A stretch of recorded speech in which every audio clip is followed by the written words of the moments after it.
En réalité, ça nous concerne tous. On dépend tous de l'électricité tous les jours au quotidien. Alstom Energy, c'était un leader mondial. On était numéro 1 du marché. Il y a eu Alcatel, il y a eu STX, il y a eu Lafarge, il y a eu plein d'autres sociétés. Il y a eu un espèce d'âge d'or des fusions-acquisitions depuis qu'Emmanuel Macron, en tout cas ça coïncide les dates entre 2014 et aujourd'hui, était ministre donc, de l'économie puis président de la République. Il y a eu vraiment beaucoup de fusions-acquisitions. Donc on voit là en fait toute la couleur, la coloration idéologique derrière du libéralisme, du capitalisme qui ne doit pas être régulé et de la course au marché à tout crin sans jalon.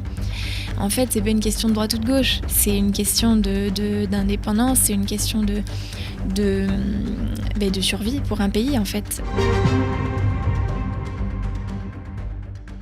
Bonjour Lucille. Bonjour. Tu es l'autrice de l'enquête vidéo sur le géant Alstom. Alors c'est l'histoire d'un naufrage industriel et d'une faillite politique. En 2015, sous François Hollande et alors qu'Emmanuel Macron est ministre de l'économie, l'État français autorise la vente de la branche énergie du géant industriel Alstom au groupe General Electric. Une vente problématique aux allures de sabordage, de coup de force contre les intérêts nationaux de la France. Une opération dans laquelle les conflits d'intérêts et les petits arrangements entre amis vont tenir un rôle inédit.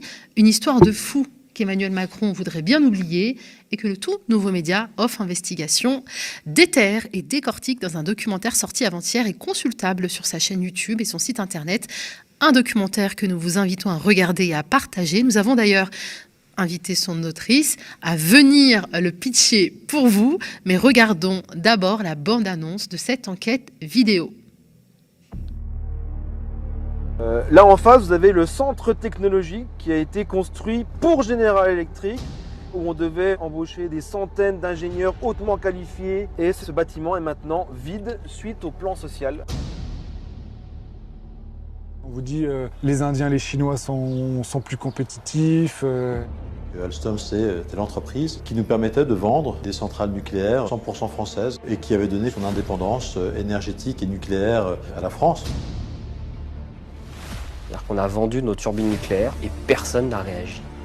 Bien évidemment qu'il y avait un lien et il y a potentiellement un conflit d'intérêts, entre guillemets, comme ancien collaborateur de Rothschild pour Emmanuel Macron quand il est secrétaire général adjoint de l'Élysée. Sur le plan purement factuel, Emmanuel Macron a eu son rôle, mais le président de la République de l'époque, François Hollande, a eu également son rôle. Oui, je me suis entretenu avec le président Hollande en début de semaine. Ce qui est très important pour lui sont les emplois et j'ai pu en effet le rassurer que nous avons l'intention d'accroître le nombre de salariés des usines d'Alstom en France. Ils avaient loué tout le monde. En fait, la descente aux enfers, c'est après la belle propagande. On se rend compte que tout est fait pour être sabordé. Ça veut dire qu'on réorganise tout, on change tous les process, on change les logiciels, on change les personnes, on change le management. Et on éparpille tout pour bien semer le désordre, semer la zizanie, décourager les gens clairement. Et tout est fait pour que les gens partent d'eux-mêmes. Tout ça, ça se termine comment ? Ils vendent leur entreprise ou un bout de leur entreprise contre un chèque en gros entre 10 et 20 millions d'euros. Alors pour une personne physique, c'est considérable. Mais au regard des enjeux de la nation, c'est gravissime.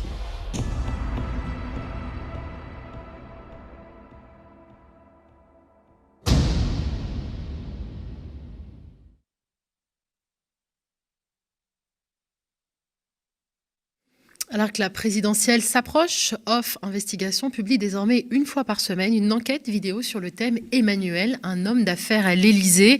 Et cette semaine, c'est ton documentaire Alstom, la France à vendre, qui est sorti. Pourquoi Alstom, ce géant industriel français dont la branche la plus stratégique a été vendue aux Américains, puis quasiment sabotée, est-il si important ?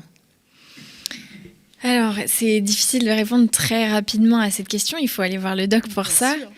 Mais moi, peut-être à titre personnel, raconter déjà comment je suis rentrée dedans, parce que c'est ce qui va faire que les gens vont rentrer dedans peut-être aussi. En fait, l'affaire Alstom, c'est quelque chose dont on entend parler dans un espèce de bruit de fond depuis 2014, sans vraiment savoir tout ce qui se trame derrière. Et nous, on a découvert un dossier, mais vraiment tentaculaire, avec tout un tas de sujets d'intérêt public, qu'on parle de casse sociale, qu'on parle de de souveraineté énergétique, de notre accès en fait à la production d'électricité, parce qu'Alstom c'est une industrie stratégique dans le nucléaire, et le nucléaire c'est de là que viennent 70% de l'électricité produite en France. De guerre économique, des enjeux de guerre économique qui sont passionnants aussi, dont j'avais pas du tout conscience avant de bosser là-dessus, notamment par rapport aux Américains. On en reparlera peut-être. Des enjeux de conflit d'intérêts. Là, on entend Arnaud Montebourg dans la bande-annonce qui dit ils avaient loué tout le monde. On a découvert que dans cette vente, donc ce rachat de la branche énergie d'Alstom par General Electric en 2014, il y avait énormément d'argent qui avait été dépensé en amont et énormément de lobbying sur la place de Paris via des cabinets de conseil, des cabinets d'avocats, des agences de communication, des conseillers spéciaux pour que personne ne s'oppose finalement à cette vente et qu'elle se fasse, alors que c'était un outil stratégique, un outil industriel hyper puissant en France sur certaines tranches, sur certains secteurs de son activité. Alstom Énergie, c'était un leader mondial. On était numéro 1 du marché sur les réseaux électriques, sur l'hydroélectricité, sur les turbines vapeur, les fameuses turbines Arabelle. C'est des choses qui ne sont pas très connues du grand public parce que c'est assez précis et c'est assez technique comme sujet. Mais en réalité, ça nous concerne tous. On dépend tous de l'électricité tous les jours au quotidien. Et le fait d'avoir vendu ce fleuron-là, donc d'avoir vendu des savoir-faire, d'avoir vendu un outil de production industrielle unique au monde et d'avoir vendu des brevets, en fait, à une puissance étrangère, quelle qu'elle soit, et de perdre depuis en compétences et la casse sociale qui s'en est suivie, etc., c'est vraiment avoir perdu un outil industriel hyper précieux qu'on va avoir énormément de mal à reconstruire, si c'est possible d'ailleurs. C'est pour ça que tu parlais de souveraineté industrielle et énergétique. Ouais, c'est un terme clé qui émaille tout le documentaire. Parce que, souveraineté, c'est marrant, d'ailleurs, des politiques le disent, mais Montebourg, qui est pas de...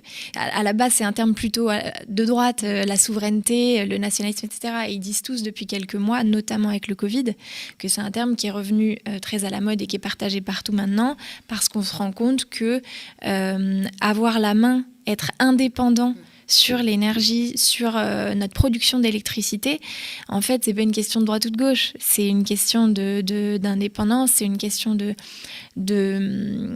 survie pour un pays, en fait. Aucune entreprise ne peut fonctionner. Exactement. Aucune entreprise, aucun foyer ne peut vivre, ne peut fonctionner sans électricité. On en dépend au quotidien. Donc, c'est vraiment un enjeu très, très fort. Et ce qui est dramatique et qu'on a découvert en fait tout au long du documentaire, c'est que finalement dans cette affaire, sur une thématique aussi importante, aussi sensible, nous on a l'impression à la fin de ces 3, 4, 5 mois d'enquête que c'est pas l'intérêt général qui a été défendu dans cette affaire, que c'est des intérêts particuliers qui ont primé ou en tout cas qui ont eu un poids en fait énorme, avec des intérêts financiers, avec du pantouflage, avec des postes des uns et des autres qui sont passés d'un point A à point B, qui étaient au service de l'État mais qui sont partis dans les grandes banques, etc. Donc vraiment ça interroge et ça...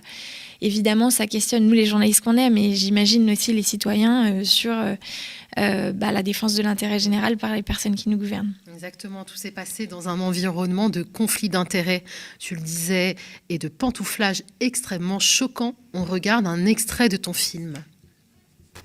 Dans le cas Alstom, la commission va découvrir que des honoraires extravagants ont été dépensés pour faciliter la vente. Le coût de l'opération pour Alstom s'est élevé à 262 millions d'euros. Il est difficile d'imaginer que General Electric n'a pas mis autant d'argent sur la table. Avec cet argent, Alstom a rémunéré 10 cabinets d'avocats, 2 banques conseils, Rothschild & Co, la banque où a travaillé Emmanuel Macron jusqu'en 2012, et la Bank of America Merrill Lynch, et 2 agences de communication, DGM et Publicis. Côté américain, General Electric s'est entouré de nombreux cabinets d'avocats, de 3 banques conseils, Lazard, Crédit Suisse et Bank of America, et de l'agence de communication Havas du groupe Bolloré. Il y a une telle débauche de moyens, une telle surabondance de moyens qu'en réalité, tous les gens qui sont en mesure d'influer sur la décision se sont neutralisés quelque part, ne serait-ce que par le fait que y avait-il encore une agence de communication, une agence de lobbying disponible disponibles sur Paris pour dire que ce deal n'était pas un bon deal et qu'il fallait faire autre chose. Non. Tout le monde était au service de cette opération. C'est assez juste de voir comment, finalement, General Electric et le patron d'Alstom ont acheté Paris. Ils avaient loué tout le monde. Wow. Arnaud Montebourg évoque le fait que le tout Paris avait été acheté. Est-ce que les sociétés de conseil, les cabinets d'avocats d'affaires et les agences de com jouent un rôle dans ce qu'on pourrait appeler une corruption structurelle en France, notamment en attirant les serviteurs de l'État en leur offrant des prébendes ? Alors, en tout cas, cette affaire, ça en est une illustration. Je ne sais pas à quel point on peut parler de corruption ou pas, parce que c'est un terme qui est régi par la loi, etc. Donc, mais en tout cas, dans cette affaire, c'est clair que ce n'est pas l'intérêt général qui a primé. C'est ce que nous disent les personnes interviewées dans le film, et à tous les étages, que ce soit certains responsables politiques qui s'en sont inquiétés, eux, qui ne se sont pas laissés justement prendre par ça, ou les salariés d'Alstom et les syndicats d'Alstom, General Electric, avec qui on a été en lien, qui ont vraiment l'impression de s'être fait trahir. Quand vous voyez que en 2014, quand General Electric rachète cette branche énergie pour 12 ou 13 milliards à l'époque, avec des grandes promesses d'en faire un outil industriel majeur, de créer de l'emploi en France. On a vu dans la bande-annonce Jeff Immelt, le patron de GE, donc l'acheteur américain, qui vient convaincre sur les plateaux télé à l'époque sur France 2. Le même soir, il y a Patrick Cron sur TF1, le PDG d'Alstom. Donc la machine aussi médiatique se met en branle, et ils viennent sur les plateaux pour vendre absolument ce rachat comme une alliance d'égal à égal. Et donc à chaque fois, on voit que c'est vendu comme ça. Et en fait, qu'est-ce qu'on voit ? Et je dis à chaque fois parce qu'il n'y a pas qu'Alstom, il y a eu Alcatel, il y a eu STX, il y a eu Lafarge, il y a eu plein d'autres sociétés. Il y a eu une espèce d'âge d'or des fusions-acquisitions depuis qu'Emmanuel Macron, en tout cas ça coïncide les dates entre 2014 et aujourd'hui, était ministre donc de l'économie puis président de la République. Il y a eu vraiment beaucoup de fusions-acquisitions de grands groupes cotés au CAC 40.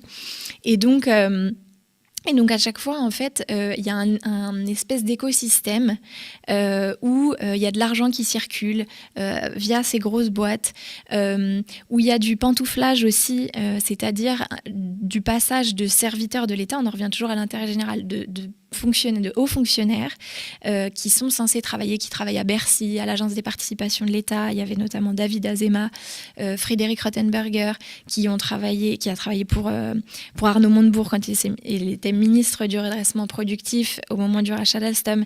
Et les deux sont partis dans des banques conseils, à la Banque Lazare ou à la Bank of America, alors qu'ils ont possiblement travaillé sur cette question du rachat côté État quelques mois plus tôt. Donc vraiment ça interroge. Et on a une haute autorité de la vie publique, pour la transparence de la vie publique. On a des instances qui sont censées surveiller ça, mais on se demande à quel point elles ont un rôle réellement... Parce que là, c'est comme pour Hugues Bellet, c'est un autre cas qu'on évoque dans le documentaire. Son départ en tant que président de GE France a été validé quelques années après, alors qu'il était passé au cabinet en tant que conseiller d'Emmanuel Macron pendant le rachat d'Alstom. Donc vraiment, voilà, il y a des choses qui interrogent, et la puissance publique pourrait être beaucoup plus ferme là-dessus, pourrait être beaucoup plus exigeante, rigoureuse, pourrait poser des bases beaucoup plus fermes, mais force est de constater que c'est pas le cas. On pourrait faire preuve d'exemplarité au lieu d'attendre ça des footballeurs. Il faudrait commencer par les personnalités politiques. Alors Emmanuel Macron semble embarrassé aujourd'hui quand on lui parle de son rôle dans cette vente. Pourquoi ? On peut expliquer avant. Ouais, non, mais c'est vrai que ça émaille aussi un peu tout le documentaire. C'est quand même une série, pour rappel, donc c'est une série sur Emmanuel Macron qui a produit Off en 9 épisodes. Donc là, c'est l'épisode 5. Donc nous, c'était notre fil rouge. Alors le dossier Alstom, c'est bien au-delà que d'Emmanuel Macron. Mais Emmanuel Macron est quand même le fil rouge de 2014 jusqu'à aujourd'hui. Donc du moment où il est secrétaire général adjoint de l'Élysée, même donc à partir de 2012, et jusqu'à aujourd'hui, en étant passé ministre de l'économie et président de la République. Pourquoi ? Parce que l'affaire commence, vous le verrez dans le documentaire, par un ministre de l'économie qui s'appelle Arnaud Montebourg, donc on interview, qui a eu un rôle, lui, et qui a poussé pendant un temps, comme il pouvait, pendant quelques semaines, en mai-juin 2014, pour que ce rachat par General Electric n'ait pas lieu, mais soit que l'État nationalise Alstom, totalement ou partiellement. Soit qu'il y a un autre racheteur, comme Siemens, le concurrent allemand, qui était plus dans la branche transport. Mais en tout cas, que ça ne se fasse pas au bénéfice de GE et que ce rouleau compresseur dont on a parlé, politique, médiatique, du monde économique qui s'était mis en branle pour dire oui, GE, on les accueille, venez racheter, on vous donne tout, on est content. Que ce rouleau compresseur-là, on l'arrête et on dise attendez, est-ce qu'il n'y a pas d'autres choix, d'autres solutions? Montebourg, en réalité, il a été totalement court-circuité, c'est raconté dans le doc, par François Hollande, qui est président de la République à l'époque, Manuel Valls, et par aussi un secrétaire général adjoint de l'Élysée à l'époque qui se permet de dire dans une réunion, alors que c'est pas spécialement non plus sa place, qui se permet d'exprimer un avis. Et quand Montebourg propose la nationalisation totale ou partielle, on a Emmanuel Macron qui dit mais on n'est pas au Venezuela. Sous-entendu, ce serait déjà, c'est une politique entre guillemets d'extrême gauche ou communiste que de vouloir nationaliser, en fait protéger aussi l'un de nos fleurons industriels. Donc on voit là en fait toute la couleur, la coloration idéologique derrière du libéralisme, du capitalisme qui ne doit pas être régulé et de la course au marché à tout crin sans jalon qui a mené à cette perte. Et donc tout au long, depuis 2014 jusqu'à aujourd'hui, Emmanuel Macron a un rôle à différents égards. En tant que ministre de l'économie, c'est lui qui signe en novembre 2014 la vente définitive de GE à Alstom. Et à ce moment-là, ce qui est très important de comprendre dans cette affaire, parce qu'on peut se dire, OK, mais c'est la vente entre deux entreprises, donc l'État n'a pas de rôle tellement à jouer. L'accord de novembre 2014, c'est un accord tripartite entre Alstom, General Electric et l'État. C'est un accord contractuel, c'est pas simplement des belles promesses. L'État s'engage à ce moment-là, et c'est Emmanuel Macron qui signe en tant que ministre de l'économie et qui dit on va suivre les promesses de General Electric. Ces engagements-là, on va les suivre, et attention s'ils ne sont pas tenus, on va veiller à ce qu'ils soient suivis. Et donc il y avait pas mal d'engagements, mais dans les 2-3 qu'on a retenus, nous, il y avait notamment la création de 1000 emplois, création nette de 1000 emplois, le maintien des sièges sociaux en France pendant au moins 10 ans, et d'autres points un peu plus techniques sur des parts, du rachat d'actions, des choses comme ça. Ou une golden share dans la partie nucléaire, justement, qui était particulièrement sensible, donc un mécanisme pour pouvoir bloquer des potentiels rachats ultérieurs. Mais en tout cas, sur ces points-là, l'enquête le montre. On est allé voir si l'État avait fait ce suivi, avait fait cette surveillance, avait joué son rôle de gendarme. Mais force est de constater que pas du tout. En tout cas, pas du tout assez. On a notamment un point, qui est un des points qui m'a le plus interpellée.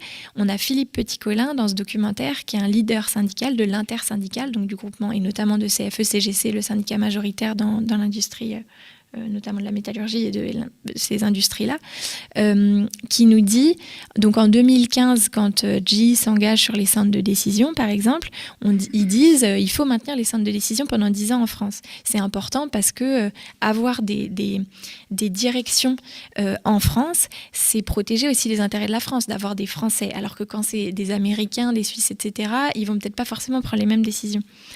Eh bien, donc c'est un engagement qui est pris. Et en fait, il se trouve que l'intersyndicale, en 2019, donc 4 ans plus tard, à l'été 2019, il me semble, a rendez-vous avec Bercy pour toujours continuer parce que les plans sociaux s'enchaînent, que ça se délite, qu'ils sont dans une bataille pour essayer de conserver ce qu'ils peuvent et d'agiter Bercy en disant mais faites quelque chose, aidez-nous. GE fait tout l'inverse de ce qu'ils ont dit au départ et on est en train d'être dépecés. Et là, Philippe Petit-Colin et ses collègues de l'intersyndicale, quand ils posent la question à Bercy, et au fait sur les centres de décision, sur les sièges sociaux, vous avez regardé ce qui se fait et est-ce que vous savez s'ils sont maintenus en France? On leur répond ah bon, mais il y avait un engagement sur les centres de... Enfin, ah bon, ah bah vous pouvez nous communiquer les documents? Ah non, ça n'a pas été suivi du tout. Enfin, je veux dire, il y a une forme...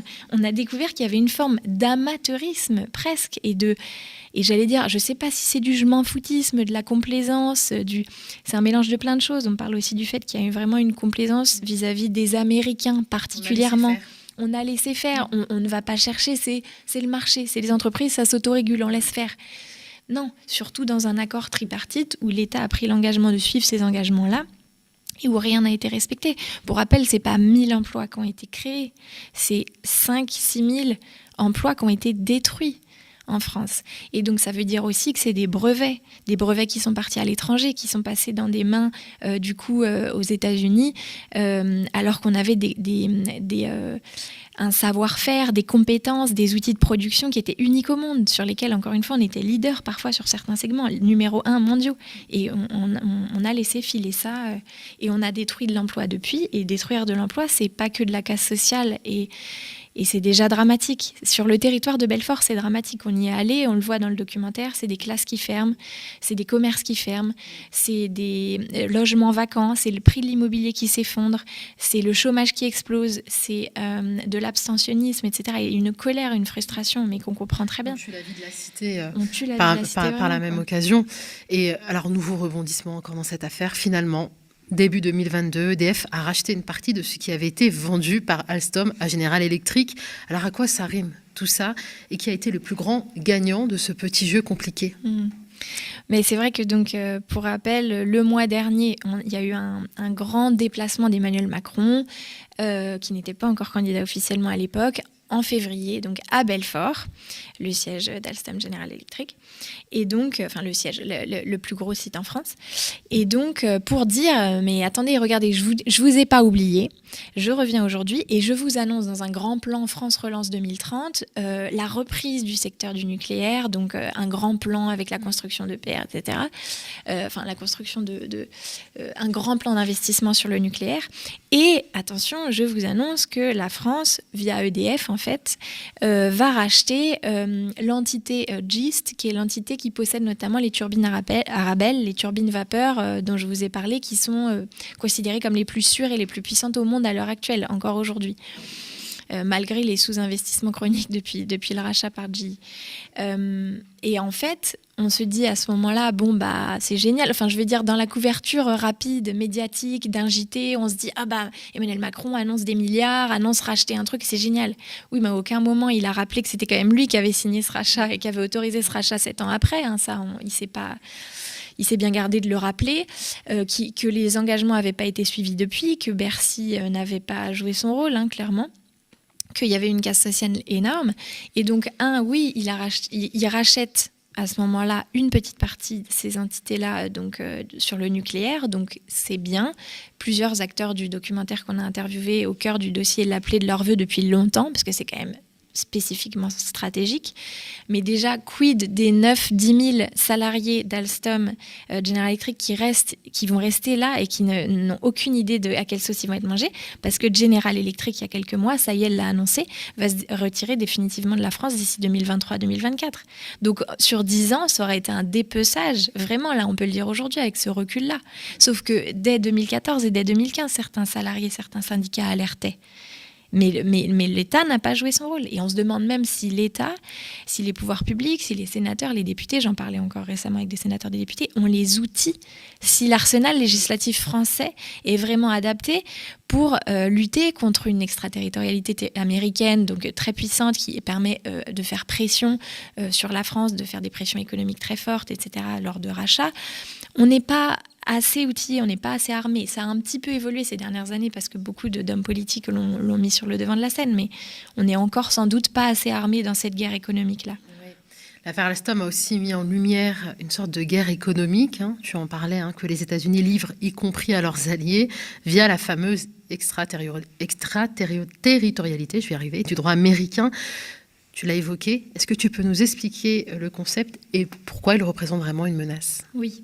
Alors, c'est vraiment une loi qui est unique au monde. On estime que, enfin, à part les États-Unis, il n'y a pas d'autres pays qui ont cet arsenal-là. Et c'est simplement un espèce de paquet de lois qui a été voté dans les années 70 aux États-Unis, mais qui est surtout utilisé depuis la fin des années 90, qui permet aux États-Unis de faire des procès, on va dire, beaucoup plus facilement à des entreprises concurrentes partout dans le monde, à partir de critères qui sont en fait des critères d'entrée hyper courants. C'est-à-dire, par exemple, s'il y a des transactions dans cette entreprise, qu'elles soient tchèques, péruviennes ou je ne sais quoi, ou nigériennes, si elle utilise, par exemple, dans ces transactions du dollar, eh ben, les États-Unis, avec leur loi extraterritoriale, ont le droit de traîner cette entreprise en justice. Donc, en fait, en réalité, ça leur donne pratiquement le pouvoir de traîner en justice n'importe quelle entreprise concurrente dans le monde.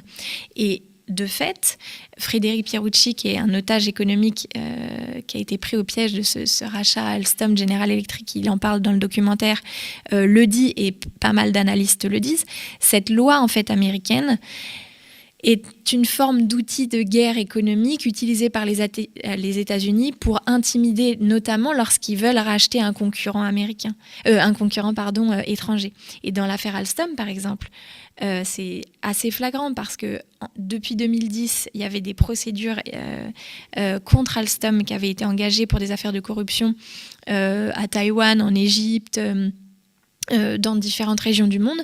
Et Alstom risquait une amende. À l'époque, on parlait de 1 milliard d'amende sur le groupe, donc évidemment que ça aurait pesé énormément sur le groupe, et de l'arrestation d'une 60aine de hauts cadres dirigeants, potentiellement jusqu'au patron Patrick Cron.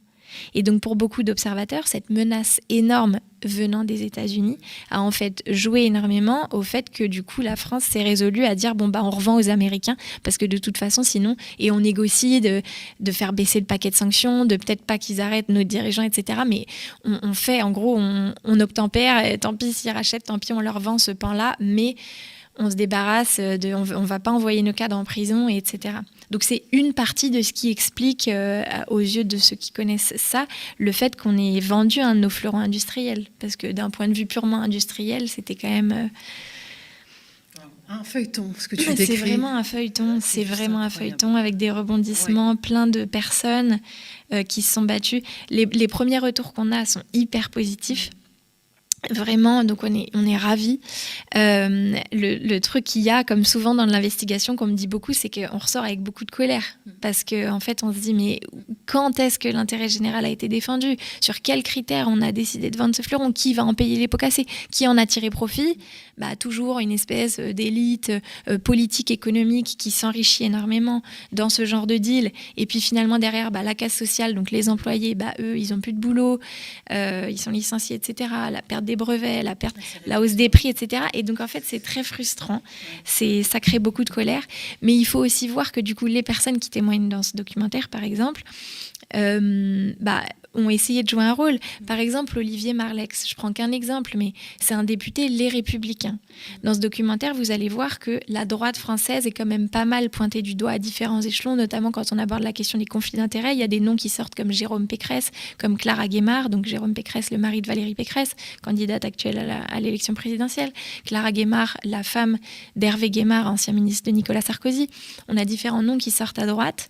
Et Olivier Marleix, député Les Républicains d'Eure-et-Loire, a pris la décision, entre guillemets, j'allais dire contre son camp, alors c'est pas contre son camp, mais de prendre le risque de lancer une commission d'enquête sur ces genres de fusions-acquisitions qui ont eu lieu donc sur STX, Alcatel et Alstom, en disant mais attendez, on va aller voir quand même derrière. C'est eux qui découvrent qu'il y a 300 millions côté Alstom, 262 millions, et côté GE au moins autant qui ont été dépensés avant en lobbying, en cabinet d'avocats, en com, etc. Et donc il y a quand même des gens. Il y a quand même quelques personnes aussi, tout n'est pas noir, il y a quand même quelques lanceurs d'alerte, quelques personnes qui sont encore mues, on espère, en tout cas sur certains dossiers, quand même par un souci de transparence, d'éthique, etc., et qui essayent de se battre pour ça. Donc tout n'est pas tout noir, mais c'est vrai que c'est le genre d'affaire qui est révoltante et dont on paye les pots cassés, dont les citoyens payent clairement les pots cassés. Merci Lucile d'être venue nous présenter ton travail à Off Investigation. Vous préparez de nouveaux épisodes de votre série Emmanuel, homme d'affaires à l'Élysée. Est-ce que tu peux nous les pitcher, ou en tout cas le prochain, rapidement? Oui, très rapidement. Alors le prochain, ça va être Macron l'Algérien, qui est réalisé par Yanis Mamdi. Oh là, vous allez avoir du monde qui va se connecter à cet épisode. Il faut, c'est mercredi prochain. Donc ça revient sur des présomption, des soupçons peut-être de financement. Alors, je ne connais pas du tout aussi bien l'histoire que Yanis. C'est Yanis qui sera vraiment plus apte à vous en parler. Mais de la campagne présidentielle d'Emmanuel Macron en 2017. Et les épisodes suivants, il y en aura un autre que j'ai réalisé sur Sanofi, qui revient sur les liens troubles entre notamment Emmanuel Macron et Sanofi dans différentes histoires et la responsabilité que porte Sanofi sur le plan sanitaire et environnemental sur différentes affaires et le fait que l'État se montre très complaisant avec ce laboratoire.